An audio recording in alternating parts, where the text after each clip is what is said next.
അപ്പോൾ നമുക്കൊരു വാർത്തയ്ക്കായി ഇനി അമേരിക്കയിലേക്ക്. മെയ്ഡ് ഇൻ ഇന്ത്യ ചിപ്പുകൾ അമേരിക്കൻ വിപണിയിൽ ലഭ്യമാകുന്ന കാലം വിദൂരമല്ലെന്ന് പ്രധാനമന്ത്രി നരേന്ദ്രമോദി. ഇന്ത്യയുടെ 5G മാർക്കറ്റ് അമേരിക്കയുടേതിനേക്കാൾ വലുതാണ്.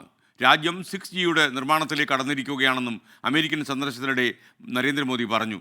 മധു കൊട്ടാരക്കര വിവരങ്ങളുമായി അമേരിക്കയിൽ നിന്ന് ചേരുന്നു. ഗുഡ് മോർണിംഗ് മധു കൊട്ടാരക്കര. വലിയൊരു ആവേശമാണ് നരേന്ദ്രമോദിയുടെ സന്ദർശനം അമേരിക്കയിലെ ഇന്ത്യക്കാർക്കിടയിൽ ഉയർത്തിവിട്ടിരിക്കുന്നത് ഞാൻ മനസ്സിലാക്കുന്നു. ഇന്നലെ നടന്ന യോഗമൊക്കെ വളരെ ആവേശഭരിതമായിരുന്നു. വിവരങ്ങൾ.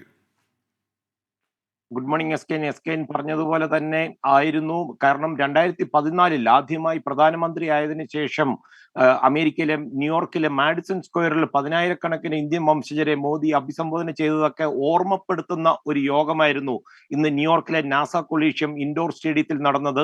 വികസന നേട്ടങ്ങൾ ഒന്നൊന്നായി എണ്ണിപ്പറഞ്ഞ മോദി ഇന്ത്യ അമേരിക്ക ബന്ധവും അതുപോലെ US പ്രസിഡന്റ് ജോ ബൈഡനുമായിട്ടുള്ള അടുപ്പവുമൊക്കെ തന്റെ പ്രസംഗത്തിൽ എടുത്തു പറഞ്ഞു. എസ് കെ നേരത്തെ സൂചിപ്പിച്ചതുപോലെ ഇന്ത്യയുടെ 5G വിപണി അമേരിക്കയെക്കാളും ഏറെ മുമ്പിലാണ്. ഇന്ത്യ ഇപ്പോൾ തന്നെ 6Gയുടെ ഗവേഷണ നിർമ്മാണ പ്രവർത്തനങ്ങളിലേക്ക് കടന്നു കഴിഞ്ഞിരിക്കുന്നു. അധികം വൈകാതെ അമേരിക്കയിൽ മെയ്ഡ് ഇൻ ഇന്ത്യ ചിപ്പുകൾ ലഭ്യമാകുവാൻ തുടങ്ങുമെന്നും മോദി പറഞ്ഞു. അതുപോലെ സ്ത്രീകളുടെ ക്ഷേമത്തിന് ഉപരിയായിട്ട് സ്ത്രീകളെയും കൂടെ ഉൾക്കൊള്ളിക്കുന്ന രീതിയിലുള്ള വികസന പദ്ധതികളാണ് ഇന്ത്യ ഇപ്പോൾ നടപ്പിലാക്കിക്കൊണ്ടിരിക്കുന്നതെന്നാണ് മോദി പറയുന്നത്. ഇന്ത്യയുടെ മൈക്രോ എന്റർപ്രണർഷിപ്പ് പദ്ധതിയിൽ ഇതിനോടകം 10 കോടി സ്ത്രീകൾ ഭാഗമായി കഴിഞ്ഞുവെന്നും മോദി അവകാശപ്പെട്ടിട്ടുണ്ട്.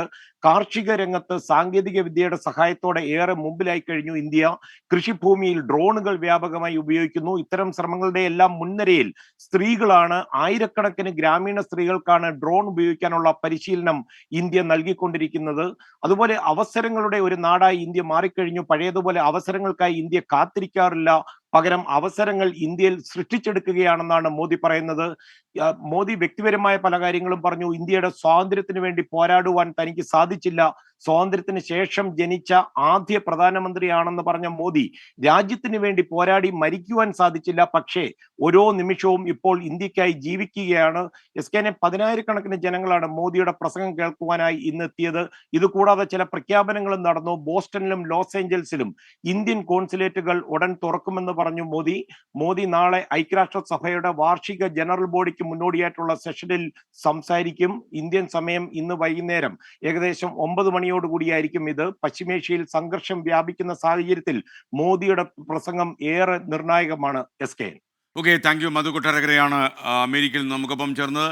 ഇന്ത്യൻ പ്രധാനമന്ത്രി നരേന്ദ്രമോദിയുടെ അമേരിക്കൻ സന്ദർശനം തുടരുകയാണ്.